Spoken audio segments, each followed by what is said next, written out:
کہ قرآن و حدیث اگر ہمارے پاس ہیں اور ہم اس کو پڑھ رہے ہیں لیکن پڑھ رہے ہیں سمجھ رہے ہیں غلط، تو پڑھ کے فائدہ ہے؟ قرآن اس لیے نازل نہیں ہوا کہ ہم اس کی تلاوت کریں، لیدبروا آیاتہ، اللہ نے کہا قرآن اس لیے نازل ہوا ہے تاکہ اس کی آیت میں غور کیا جائے اور غور کر کے صحیح معنی لیا جائے، اگر معنی غلط لیا جائے تو گمراہ ہوگا۔ لہٰذا قرآن و سنت کا صحیح فہم ضروری ہے۔ اللہ تعالیٰ جس کے ساتھ بھلائی کا ارادہ کرتا ہے اسے دین کی صحیح اور گہری سمجھ عطا فرماتا ہے۔ یہ سمجھ ہم کو لینا ضروری ہے۔ کیا صحابہ کو اللہ نے یہ سمجھ نہیں دی تھی؟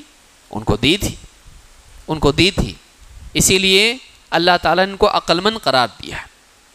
لہٰذا آج بھی ہمارے لیے ضروری ہے کہ ہم اسی راستے پر چلیں جس پر ہمارے قابل اعتماد سلف چلے اور کامیاب ہوئے، آخر وقت تک وہ حق پر باقی رہے۔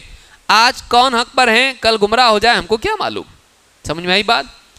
آج دیکھیے کہتا کہ فلاں بہت اچھا ہے، یاسر قاضی، پڑھا لکھا طبقہ آپ کو نہیں معلوم تو آپ زیادہ ٹینشن بھی مت دو اس کا، لیکن جو پڑھے لکھے لوگ ہیں، ایک انگلش والے پیچھے چلے گئے، آج وہی آدمی کہنے لگا ایک وقت میں مدینہ سے فارغ ہے، ایسا ہے ویسا ہے، ٹھیک ہے، آگے جا کے کیا کہا کہ کوئی آدمی اگر قبر والے سے بھی مانگتا ہے تو یہ شرک نہیں ہے۔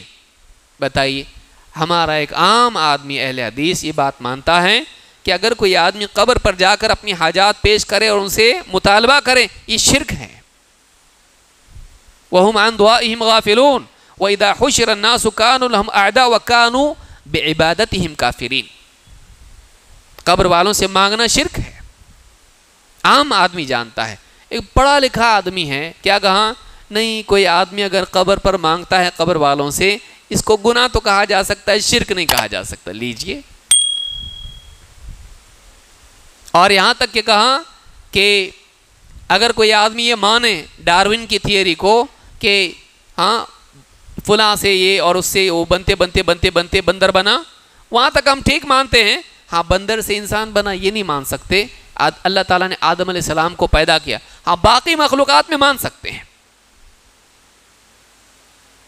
صحیح منہج آدمی کے پاس نہیں ہو، آدمی گمراہ ہو جاتا ہے۔ قرآن کا پڑھنا، حدیث کا پڑھنا یہ بہت ضروری ہے، لیکن سمجھنا کیا یہ بھی تو ضروری ہے کہ نہیں ہے؟ کہ خالی پڑھ رہا یہ ضروری ہے؟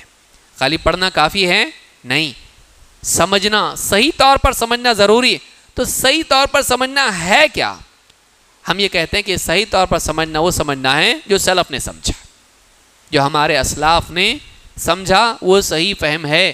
مجموعی طور پر جو ہمارے سلف مانتے تھے، ہم کوئی نیا عقیدہ، نیا فہم نہیں رکھیں گے، ہمارا بھی فہم کیا ہوگا؟